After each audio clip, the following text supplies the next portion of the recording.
If you don't know where you're going, there's a lot of people going to follow you, but they're not following you for the right reasons. You made a very honest point about being a founder and how it takes a little bit of quote unquote stupidity. The stupidity thing comes a little bit from having to try the same thing again and again and failing, many times before you actually succeed. You get a lot of no's, and especially if you have something incredible, the more original an idea is, the more people will say no to it to begin with because they don't understand that idea. When we recruit people now, for example, the idea is not to find the best person, it's to find the person who lies the least. Do you hook them up to a lie detector? I'm kidding. I never actually had a successful hire of someone coming from corporate into a startup. In most cases, they fail because they don't understand what they're good at, and that's not running small businesses. Welcome to the podcast. I created this community because I want to help ambitious founders and innovators succeed. And I want to do that by telling business stories worth listening to. Today, I have a very interesting guy. His name is Christian Zigler. He's a serial tech entrepreneur with 2 successful exits. He might tell me it's 3. I think our research is pretty good, so we've got that nailed. He also produced a really interesting version of Philip Kotler's book back in the 90s. So he's very knowledgeable when it comes to marketing. It came out in 5 languages and is a bite-sized punchy guide. He's now the founder of a SaaS platform called Tapp. It's AI payments platform, and it ties in really well with all his experience. So, Christian, did I cover everything, or do you want me to add anything before I fire you a few questions? No, I think it's good. Yeah. Did I make it sound better? You make it sound very good, yes. Okay, cool. But it's more or less right, yes. So, Christian, when we first spoke, you made a very honest point about being a founder and how it takes a little bit of quote unquote stupidity and a lot of patience. You said that success is a 7-year overnight success, and you and I agree on a lot of that. Could you explain a bit more about this whole stupidity and a lot of patience concept that you believe entrepreneurs have? Yes. I think, you have to be very genius to be an entrepreneur as well. And of course, if you do something that is quite advanced, you need to have a certain amount of knowledge around something and curiosity and other things. But the stupidity thing comes a little bit from having to try the same thing again and again and failing, many times before you actually succeed. And if you look at all the big, founders of this world, like Elon Musk and Mark Zuckerberg and these guys, they all say the same thing. It's really not necessarily about being a super visionary person. You have to focus on making a great product. So is this product actually making a difference for someone? It's not just have to be a little bit better; it has to be significantly better than the competition out there. But then, like that way to success goes a long way. It takes years, in my experience, to succeed, and it's not just something that happens overnight. And I think the reference for the 7-year overnight success is that it takes on average 7 years for people to hear about a company first time. So, for example, there's probably a lot of people when Tinder came out say, "Well, that's a great idea. Swipe left, swipe right," but it started somewhere 7 years ago, on average, in some garage or by some crazy idea. And it's just persistence, and resilience, and just to keep in there and make sure everybody understands what you're going for, and work on your failures to learn more. And sometimes I actually have this philosophy of, when a no, it means like next opportunity. It's kind of like that. You get a lot of no's, and especially if you have something incredible. Actually, there's like a good statistic saying that like the more original an idea is, the more people will say no to it to begin with because they don't understand that idea. Of course, if you wanted to build like another company doing more or less the same as the competitor, people would be like, yeah, I understand that market and do this and do that. But for example, a great story with the Airbnb was that they got a refusal, from a investor when they started the company for $150,000 investment at a 1.5 million valuation. And And the investor said, well, we don't believe, thank you for presenting the Airbnb. We understand what you're doing, but we don't believe that there's a market for this. We don't believe there's a big enough market to even have one company doing this. And we all know, I guess, like how many Airbnbs are rented out today. So it just explains, don't give up on your idea. People don't understand it to begin with. They understand it after. And therefore you have to be a little stupid to kind of like follow Yeah, and through. I love that. I love that. Curious. Well, you said the words that stuck with me were a bit curious, a bit stupid, patient, which I think patience is probably the one thing that I feel from all the conversations that I have with founders, and it seems to be the thing that many of us don't have enough of. And you dropped a great story there about Brian Chesney, his name is, I think, the Airbnb guy, isn't it? Very similar with Uber. They spent a year in San Francisco. I don't know whether you knew this story. It's more, it's for everyone really, but they spent a year doing it in just San Francisco.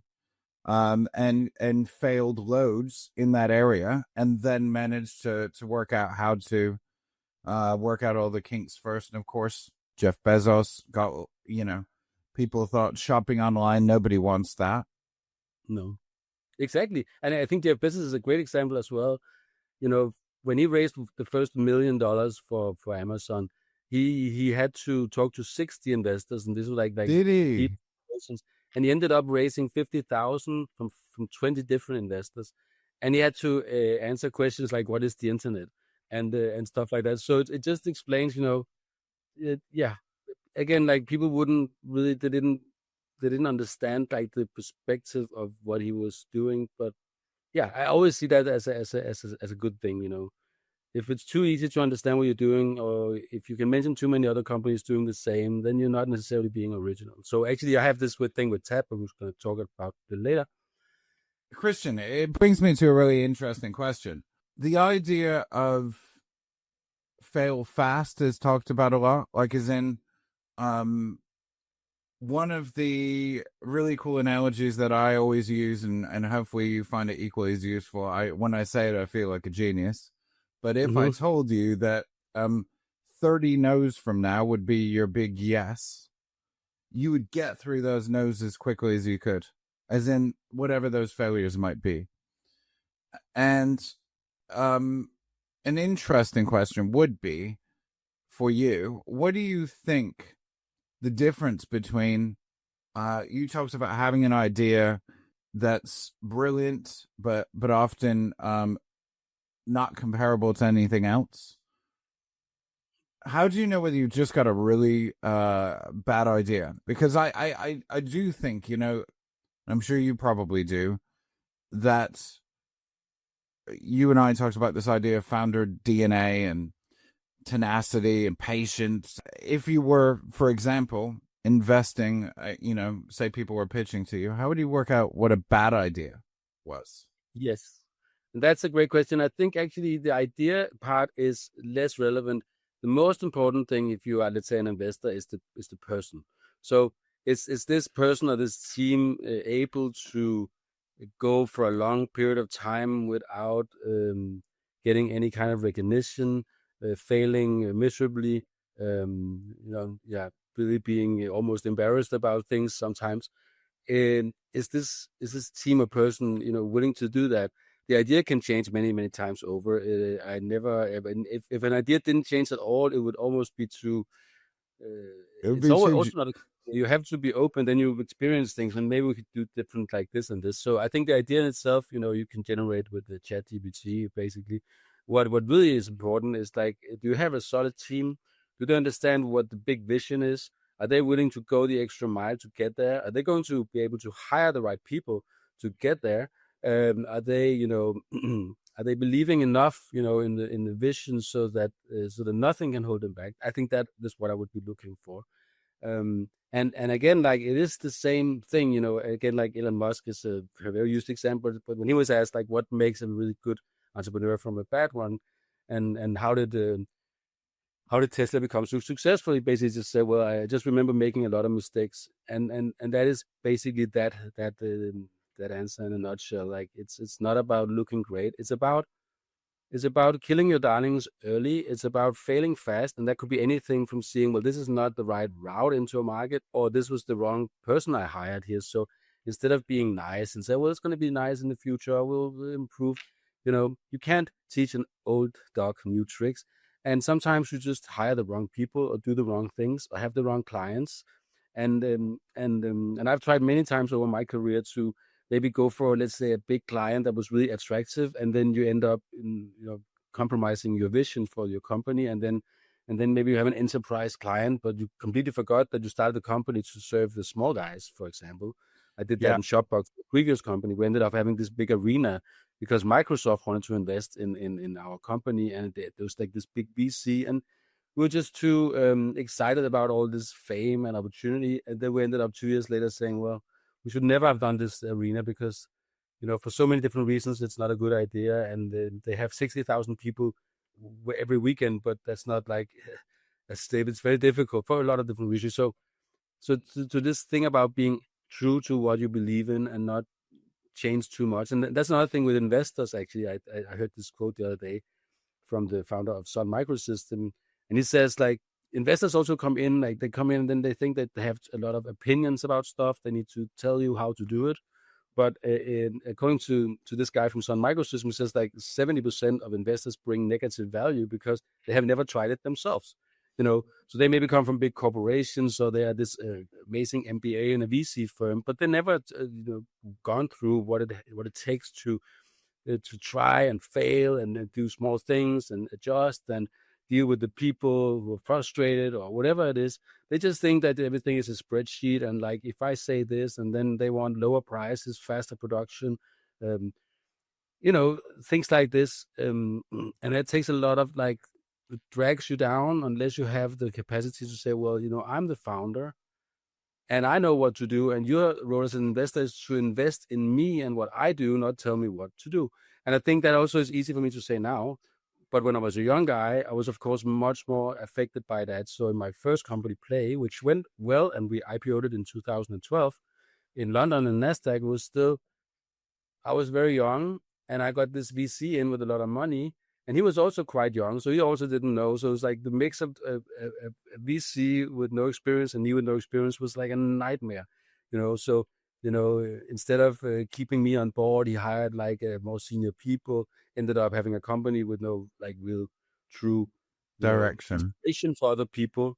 And unfortunately, many companies end up like that, they become average, and you forget why you started it.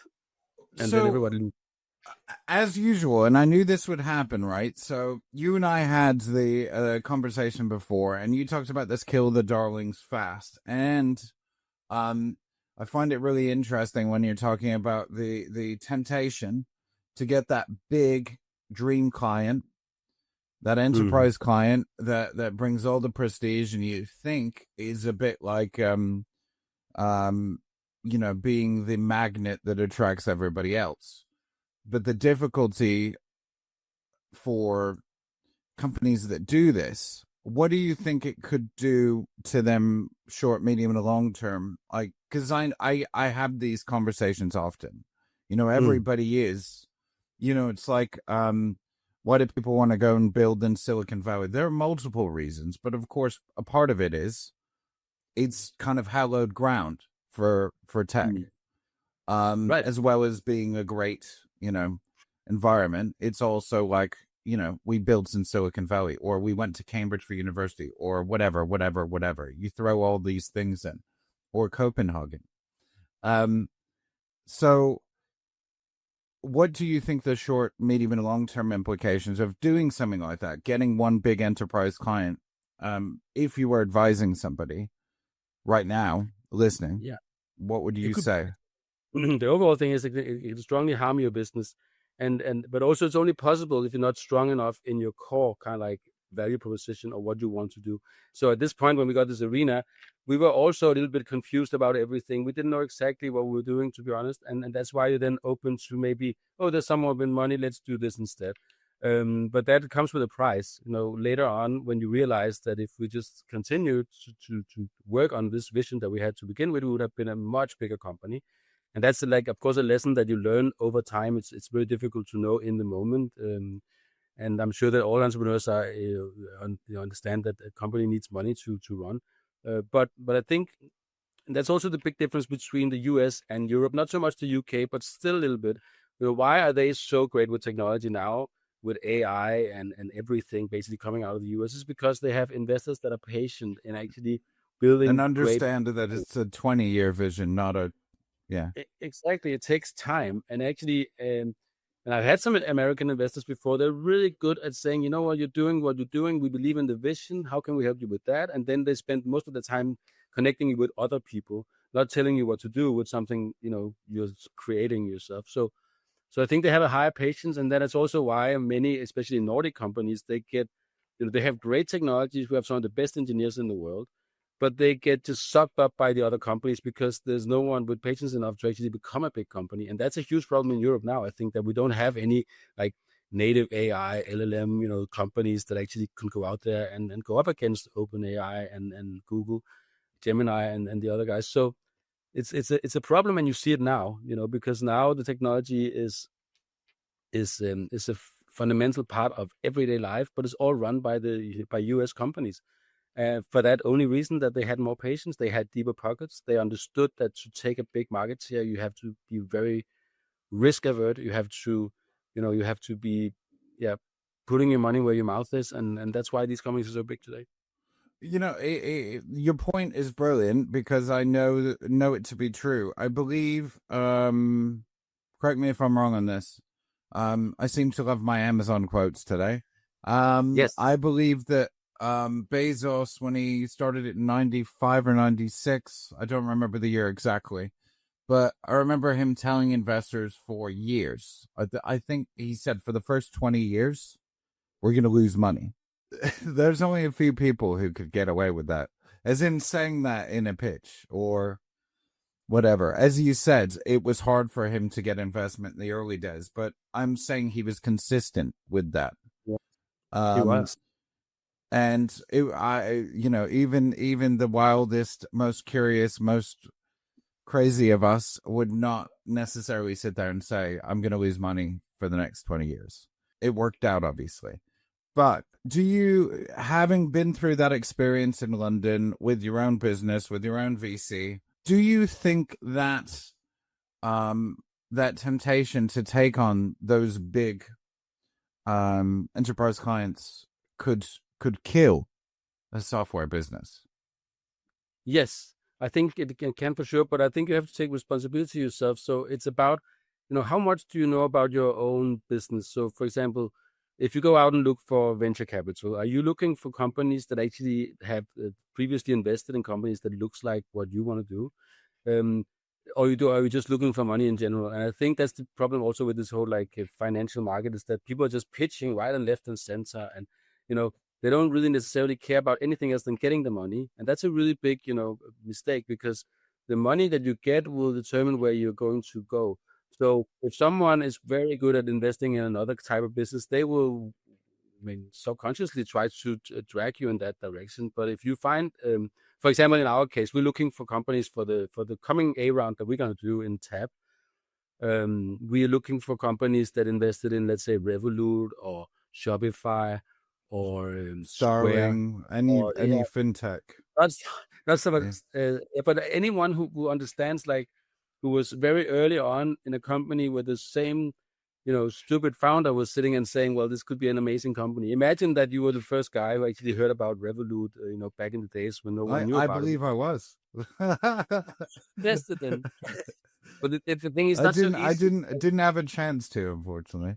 No, of course not. But I'm just saying that those investors, they know that, they learn somehow that, if you have a great vision, then you should just keep on building that for a long time. And then I have a lot of these examples. For example, Stripe, which is a very big company today.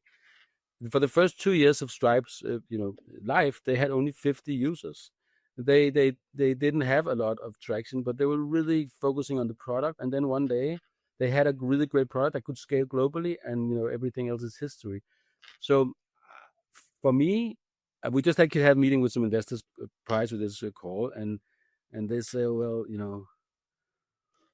what's the plan? It's like, for me, it's like, you build something slowly and you learn. So if you have a big vision, for example, the vision for Tapp is that we want to use proactive AI to give small merchants and sole traders all over the world their own proactive AI agent that can suggest, calling people in for work or making this campaign or other things that really is helpful because you don't have the money to hire someone at that level, but you maybe need a marketing manager anyway.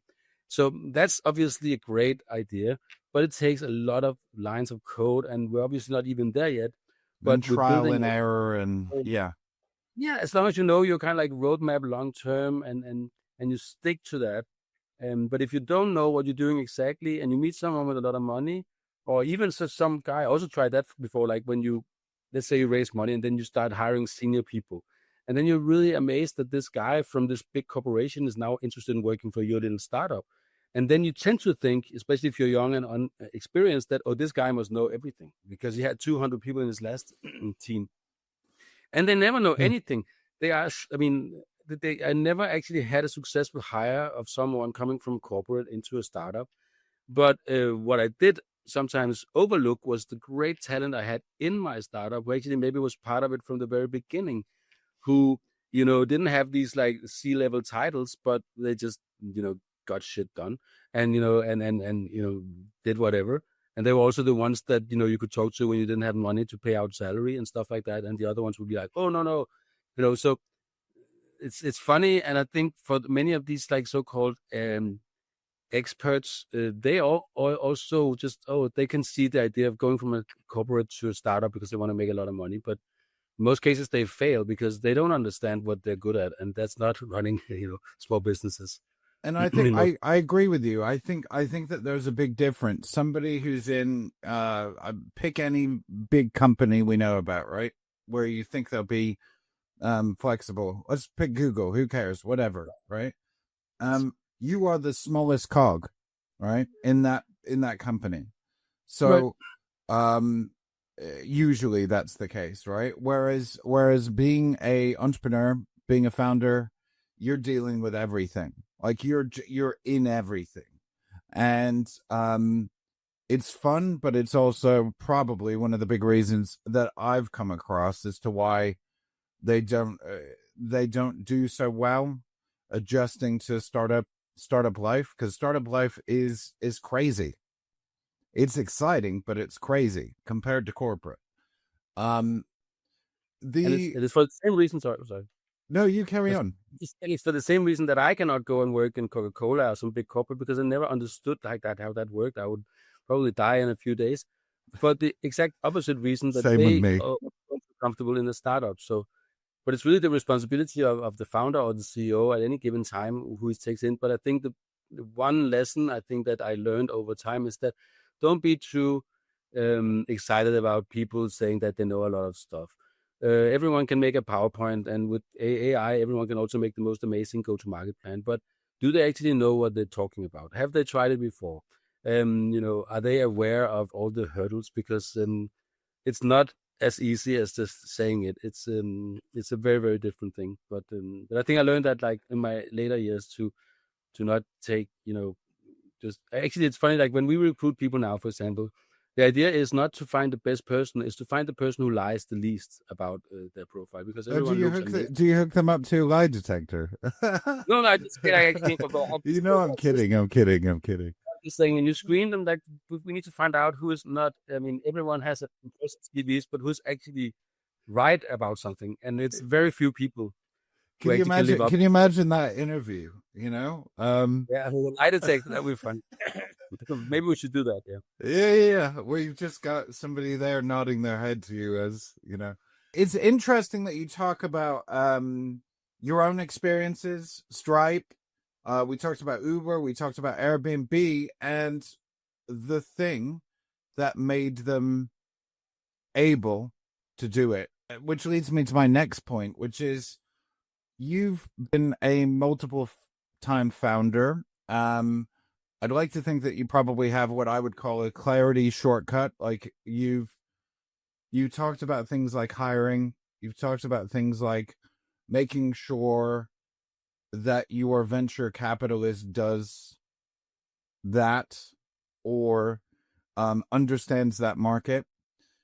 What's one lesson or system you brought to Tapp that let you solve the go-to-market problem faster or the product market fit problem faster than perhaps you've done in the past? Because a lot of conversations I have are about those two things, to be honest. That's an excellent question. I think it's about knowing, first of all, okay, so let's say you start a company. In the beginning, your first startup, you think you should be a jack of all trades. So as CEO is also the guy with the product and the sales guy and everything. I think what you also learn with time is that like what are you really good at, and how does that create very good value for your company, and then really articulate like what you're not so good at. So for example, with Tapp, I knew from the get-go that I know how to run a commercial business and grow it and hire great people and maybe raise money and eventually sell the whole thing one day. I need the most amazing, guy who can make the tech. So I was spending a lot of time trying to find my co-founder for Tapp, and I ended up finding a 20-year-old AI expert who was among the first 10,000 to use OpenAI. So Sebastian, we're still like very, very tight-knit team. He's running everything with other 20-year-olds because that's the way it is today. Those people, they know, the latest Python or all this proactive AI stuff. And I can just, so that's kind of like very important kind of like thing that you know what you're good at and you know what you need help with. And again, like if you want to build a big company, if you don't have that knowledge as a CEO, then you will end up having lost people around you. If you don't know where you're going, there's a lot of people going to follow you, but they're not following you for the right reasons. If you're really strong in your vision and what you want to do and your cultural values, which is of course very important, and make some very simple ones that people can actually remember, then you get the right kind of following. And here I have another quote. Apple we didn't talk about, but Steve We Jobs, for did the example, rule of 10. You're gonna exactly yes. the rule of 10. It's You amazing. and I did. We touched on the rule of 10, but for people who haven't heard it, please dive in. It's a very simple rule. It's basically to say it's all about people in the end. And the rule of 10 is that you try to focus on 10 people that you want to let into, a startup or a product team or whatever it is. And then you're really diligent about getting those amazingly smart people together.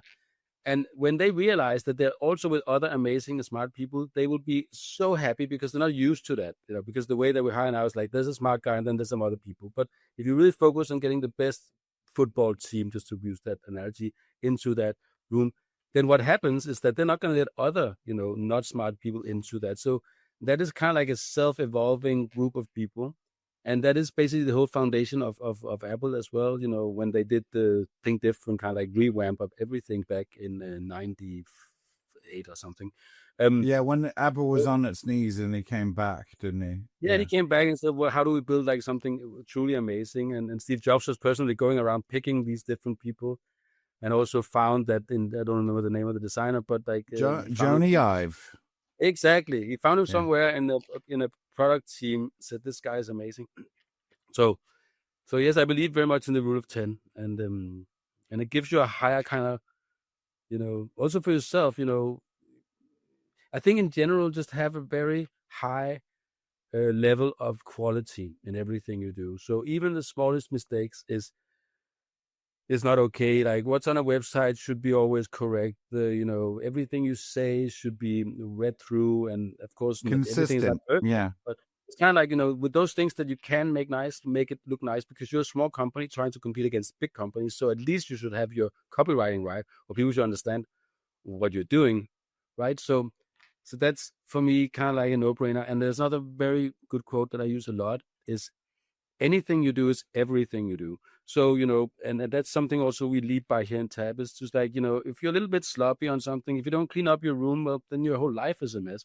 If you don't finish things, the proper way, then, you never finish anything. So that whole like mantra of just saying like, what you do, anything you do is everything you do. And if you collect all of those small details of what you do, then you will end up with having something you could be really proud of at the end.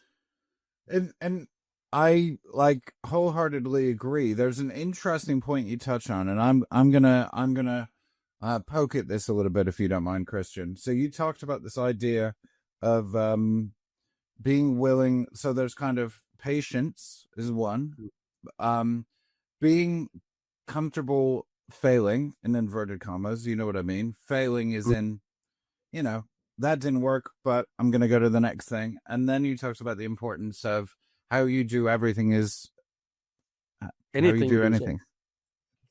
it's difficult to So, remember. yeah. So my question is, how do you balance those three? Because if we're really talking about patience is great, and to be fair, the third, how you do everything is how you do anything, versus the fail fast philosophy, which a lot of entrepreneurs, talk about and founders talk about. How do you combine those three is a really good question, and this is how I do it. So before I was doing too many things half-assed, kind of like I wanted to have like all these different kinds of clients. I just mentioned the example with the stadium before. Like I was too easy to kind of like I was not necessarily sure. So I was like a little bit of this, a little bit of that, but it doesn't become good. So what I did with Tapp is say like we're just going to be very good at one thing. And that one thing is at this moment something called business in your pocket. So we have collected everything you need to basically get downloaded from the App Store, and then you do your payments with Tapp on phone, all the AI, you have the bookings, and so it's a really like interesting product. But we just think that instead of going in and fighting a very big market of POS systems, servicing, F&B or whatever, we just saw this hole in the market. We said like really normal people, sole traders like Gen Z, if it's having side business, whatever, they need something where they can actually collect that money and organize their business. So that's what we try to do very, very well. So, the answer is like don't do too many things because then it's difficult to make it right. It's also difficult to know what even works, isn't it? It is, but most people they do like a little bit of this, a little bit of that, and they're very easy to to manipulate because they're not deep enough in the faith of what they're doing. So just stress that. So you have to if you don't do too much, then you can be very diligent about what you do. So then you can actually care for the small details. Think about the branding and about like how people are coming to a landing page, whether they're hearing everybody in the whole organization needs to understand that. That's also why I talk a lot with the developers, who in our case are very deep tech developers.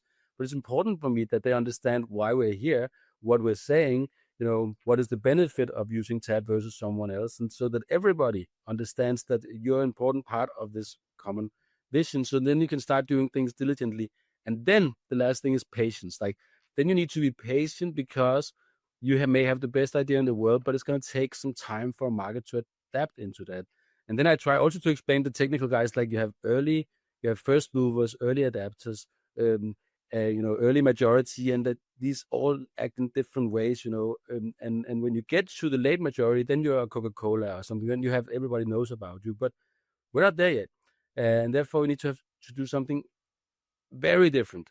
It's not just a little bit better. It has to be much better, because if you don't have a much better product, people will go with the one they trust. The brand. Oh yeah, well, it works or something. But so in order for you to switch, you have to just do something that creates so much more value that it's stupid not to do it. So what I think I hear you saying is the big details matter. So as in, getting the landing page, the copywriting, the general communication, the vision, the big picture stuff, call it that, right? And then being able to tweak and play and go and be creative and be innovative with the small things. Like for instance, I'm just using examples here because I know that, founders listening to this will wonder what they, balancing that patience and fail fast thing, doing small things like, trying something new with ads, trying some new, ways to reach out to their target market, whatever it may be, subtle things that are very creative that other people aren't doing. Is that what when you're talking about that balance, you're kind of talking about mixing those elements? Am I right? Or yeah. That's another very good point that you touch upon there, because that's another mistake of many founders, is that they only take a few. It's almost like they're artists and their startup is so amazing and they're really Perfect. afraid of being Yeah. turned down by people. And then they only have a few dialogues with VCs, for example. They only have a few dialogues with customers. They only try this marketing strategy and then they go on. Again, if you have a big vision, you have to try many different routes. We for example, we do SEO, we do paid, we do SoMe, we do UGC, we do um, direct outbound with emails. Like, not because just because we want to find out what is the best way to get customers, and at the same time with VCs, we talk to all the time. I spend a lot of time talking to VCs, not necessarily because I need the money now, but because I want to have options open. My job as a CEO is to make sure we have enough runway to actually get the time that we need to get to a market. And the second thing is to hire the right people so that we have a strong organization who will get there someday. It's funny enough, not about product.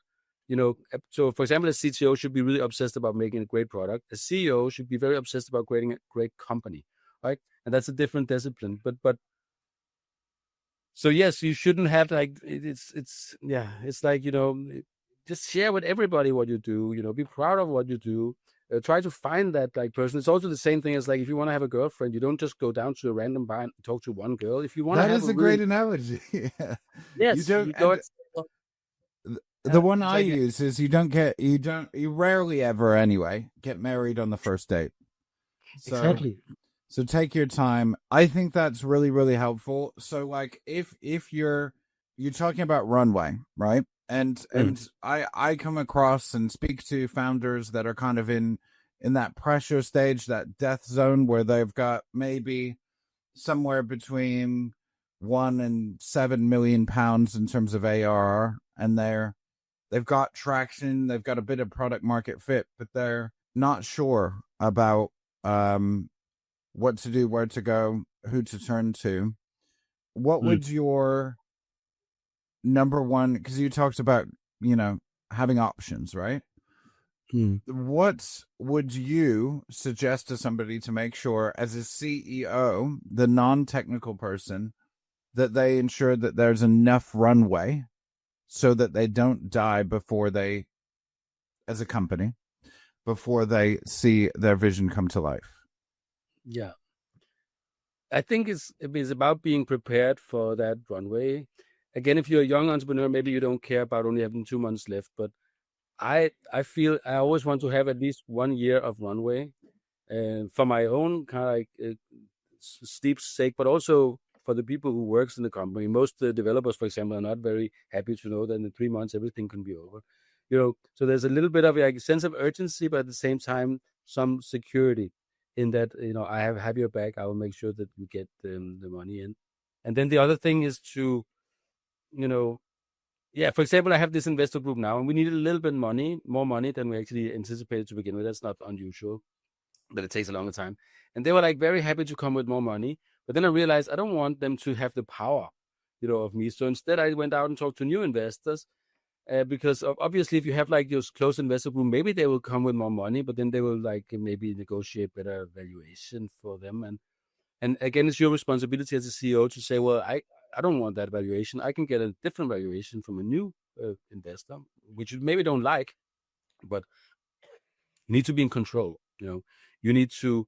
That's eventually, I think, why many founder CEOs they fail. Is like they kind of like said, "Oh, amazing! I built this company, and now someone wants to invest in it and work for me," and then they forget that you are the CEO. And if you the day you stop being the CEO, which basically is not a title, it's more like how are you acting? Are you kind of like a dog, or are you leading a company? If you start to act like a dog, then people will haunt you and eat you, and there will be a completely different company. You'll be miserable and you'll be diluted, and you end up with maybe no shares at all. So just to touch on one point you made there, I think what you're trying to say is that one of the biggest killers of runway is not having enough options, not being open-minded enough, not being okay with a bit more rejection. As in, you could go and speak to 5 more VCs and you get 4 no's. But without the 4 no's, you don't get the 5th yes. Whatever. Yeah. So what that kind of leads me to a really interesting point, if I may ask. You talk about the Steve Jobs rule of 10, Let that be burned into your brains, listeners. What is your biggest mistake that you've made? Because you've been a multiple exit founder. You've been involved in the investment side as well. You understand the big picture, right? If you could pass advice to younger Christian, what would you say the biggest mistake you ever made, and what did you learn from it? Oh, it's a very, very good question. I made a lot of mistakes, but I think the biggest mistakes are obviously the mistakes that lead you in a completely different direction, or where you should have done something in the right time. For example, when we started Shopbox, which was the company I had before Tapp, in the early days of Shopbox, which I'm always very good at, like, seeing the future, so I'm always ahead of the market. And back then in Nordic countries, there were only Shopbox and maybe one other company. Then Settle, who also later became PayPal, wanted to acquire a POS company, and back then they only had a valuation around maybe 400 million. And they contacted me and said, you know what, we have all these like payment terminals out there. We need some intelligence around that. And instead of just saying this is a great like partner to work with, because then we have the payment and the POS. Then I was being too focused on the valuation and other things that just brought that deal down. They went on to buy another company, and 2 years later they sold the whole thing to PayPal for 2.3 billion euros. So that was one mistake where I said, well, that was kind of stupid. So why did sometimes. sorry, if I may ask, why did you what was it that didn't fit for you when So you? I think we just got a round of funding from a Swedish VC at the time. So we had a valuation around £6 million or something, and that was not like justifiable because we didn't have so many clients. But I still thought that was the valuation that we had. I think he wanted to maybe pay 4 or 5 million. So the thing is not so much about the valuation here; is about like what is the potential of a partnership like that. And that's why you should always look at it like that. I also had like investors in a meeting earlier. They talked about anti-dilution. I said, like, don't focus on anti-dilution. Focus on how big the cake can be in the future. Well, I don't want to get diluted. Like, well, dilution is a beautiful thing. It just shows that a company is able to, raise Is money. more attractive.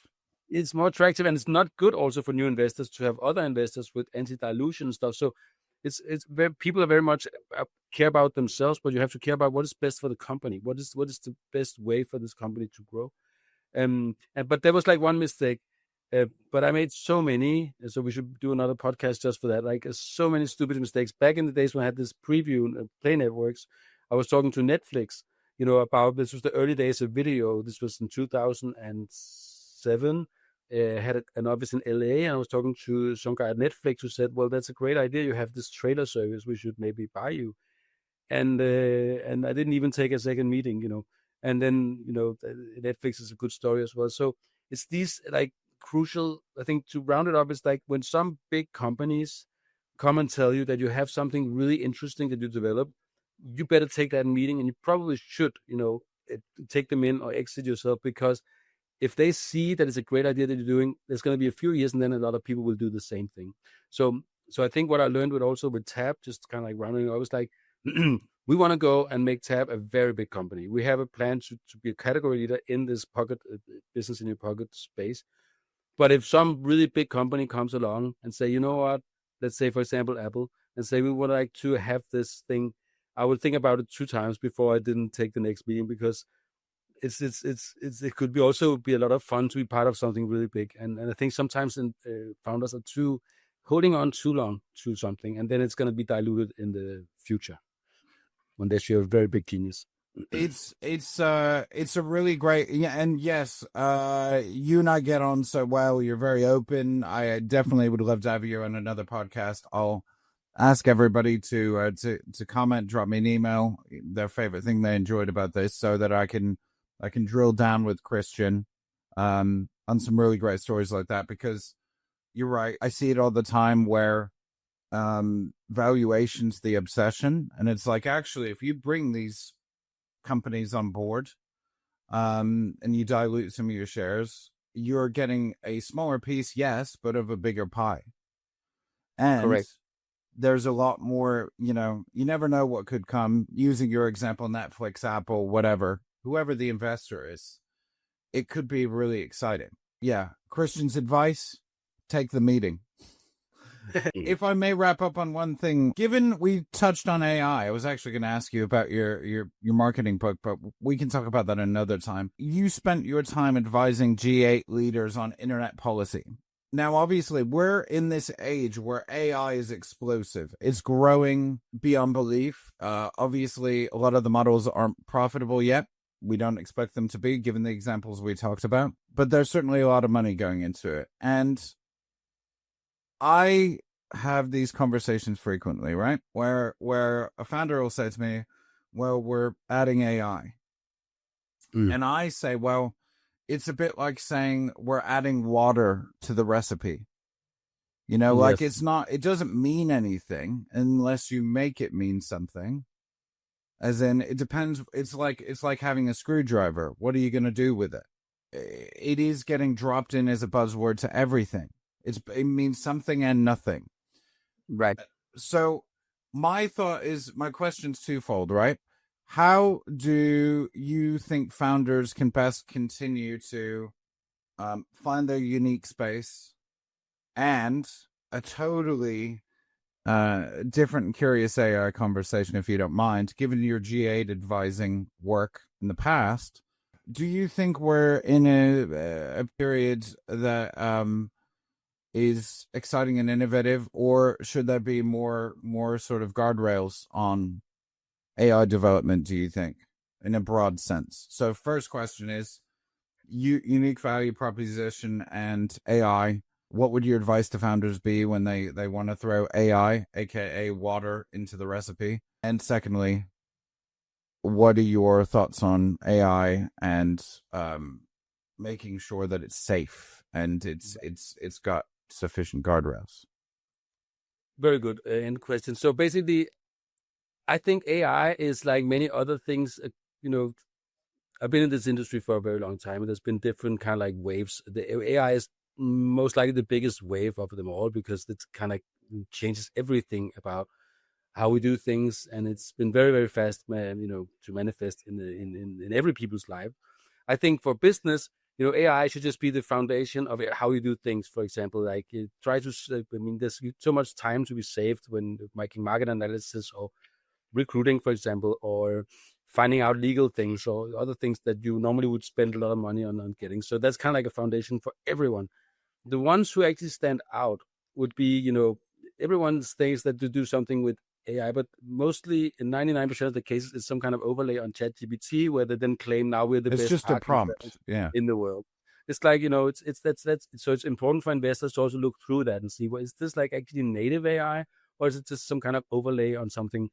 Because that's not sustainable necessarily, or other people could do it this as well. So it's not like very, it has very low barriers of entry. So, but the way I think about it is like if you don't have AI at your core, I would be very worried about my business in the future. Not necessarily tomorrow, but in a few years. The way I see it is that the companies that doesn't incorporate AI right now are going to be so much more behind in 5 years than the companies that are doing this now, because today everything looks the same, but the moment that AI really comes through and makes companies and organizations professional, it's too late. You can't just like do it at some point. And what I'm seeing around, that's also why we started Tapp. When you look at the big companies like Square and Shopify and others, they do AI, but most of it is put on top of some other tech that they built 10 years ago.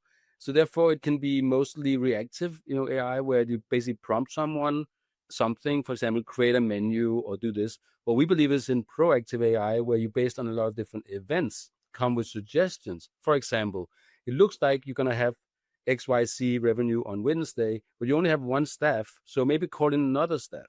I do love that about Tapp, by the way. I'm not plugging Tapp, and this is not sponsored by Tapp, but no. But that is the very whole cool. idea of Predictive. make decisions for them, not because they don't understand what to ask the AI. They don't. I mean, most people, for example, there was a survey made in the UK saying like 76% of all small merchants want AI or is doing it already or want more of it, but they don't know what to ask the AI.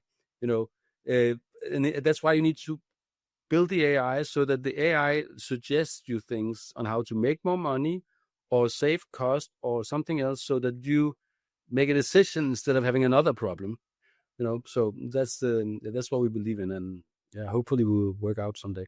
So what you're saying, essentially, from what I understand, is the company that embraces AI now versus the company that doesn't maybe won't be a monumental gap now, but it could make you pretty irrelevant, if not kill your business in 5 years' time if you don't embrace it, because Correct. of the extra superpowers it could give you. Correct. And these companies, like for example, SumUp or Dojo, and these like really big payment companies in the UK, they just do payment services, right? But I think in 4 or 5 years, it's not just about payments, about what did that payment actually go to? How can we use that payment to actually get the customer back? And these things. So this is just one example from our industry, but I see this across the board. It's not very intelligent, what most companies are doing. And that's also part of it has to do with the legacy that they're already doing all these things and have all these integrations and all this. So it was just because this company was built 5 years ago, they don't have the same foundation to do AI as if you started from scratch. And that's the most beautiful thing about Tapp, is that when we looked at Tapp and we looked at the API of different other companies, we said, well, we have to make this ourselves, because the way that you code today is completely different. And that's also why it's 3 times faster than SumUp, for example. It's just like everything is just, yeah, I don't know how to explain. It's you have to have it at your core.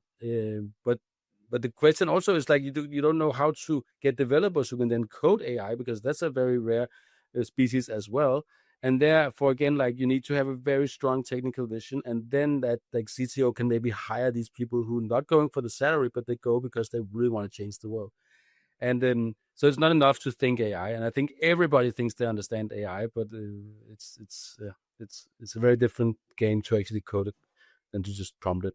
And just to answer the second point, if I may, because this is a fantastic episode. I don't normally overrun, but it's very interesting talking to you, and there will be another episode for sure. But the second point, do you think something's being missed by there not being any particular regulation in place? It's probably look, it's different because it's a global phenomenon. Like, unless every government came together. But then that would put them at a competitive disadvantage. Right. It's hard, isn't it? I'm not a big fan of regulations in general, and then I think it's really important when the market becomes very big and saturated that you make some certain rules about it. But I think AI is still very, very, it's a baby. Early days, and I think that's the whole problem with Europe, is also that we regulate everything, and they don't do the same in the US, and that's why they and China it's a different story. So I would say that, fewer rules and regulations across all Western countries, and then once it's kind of like matured, then we should learn from what the mistakes we did with the Meta and all these other guys who could basically just do the privacy terms as they wanted, and now we have a huge problem with that. But I think it's too early to regulate it too much. I'm a rebel, so I agree. Yeah. Until it's more intelligent than we are, and it regulates us. Very quick question: you secured 2 exits, right? What specifically do you think you presented to the buyer that made them want to buy you and buy your business? On the first one, it was because we had a very clear business with all these movie companies and made money, and went IPO with another company in London in 2012. So that was kind of like just an exit like that. The second company, Shopbox, it's a profitable company with around 50 people headcount, and it's just a good, solid business generating around 2 billion euro in card transactions a year across 3,800 merchants or so. So it's I think people just like to be part of something that is within tech and is solid and growing. But for me, it's not enough. I don't believe that. I think Shopbox is a great idea, and I started the company myself. But I believe the future is POS as a service, so no hardware. Everything has to be in the cloud. You should be able to onboard yourself and other things. We don't need customer support people. You don't need success managers or whatever. It's just you only need that because you probably it's got to be simple, right? It's too simple. And see, they don't like to spend time with people. They don't talk to people. This is one of the best. This device, right, in terms of the iPhone and Apple in general, are geniuses at it, aren't they? Just like You don't need instructions. You just open the app and it's just intuitive, right? And that's the goal. So before we wrap up, obviously we're a community of experts, founders, etc. What's one random question you would like to ask the next guest on our show, not knowing who they are? Yeah. How did you make your first 100 customers, if they have some? How did That's you make? Always a great challenge, isn't it? Well, look, Christian, thank you very much. I will pop in the show notes links to Christian, to Tapp, and I will have you on again, Christian, for sure. It's been an absolute pleasure. Thank you very, very much.